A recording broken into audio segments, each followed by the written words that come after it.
Hello everyone, welcome back to Mac and PC Prime Video. Now, while using any kind of external hard disk, SSD or USB pen drive, you might be getting an error.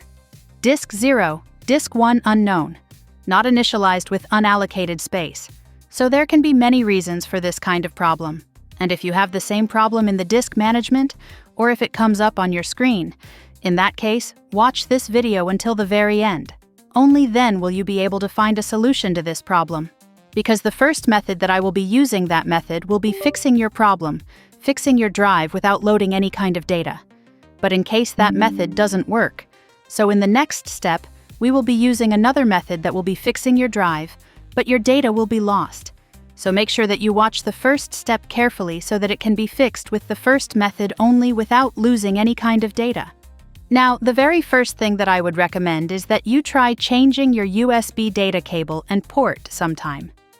Because of the faulty port, this problem can happen, so you can switch to any other kind of port on your PC or your laptop and see if they fix a problem.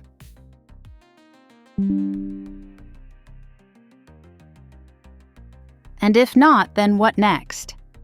You have to do in the disk management only right-click on the disk where you have the problem and then choose Initialized disk. Now here in the following partition, keep it to GPT, and then you have to click on OK. And within a few seconds you can see that Unallocated, and then choose Unallocated, right-click on the new simple volume. Click on Next, specify volume size, then Next. Assign drive letter or path next. Format partition next. Completing the new simple volume wizard, click on the Finish. All right. So this is a very effective solution, guys. But make sure that you try to fix the problem with method 1, because there, you will not be losing any kind of data. So that's all, guys, for today. Hopefully all this solution will work for you. And if you do not forget to like and subscribe, I'll see you in the next video. Bye-bye.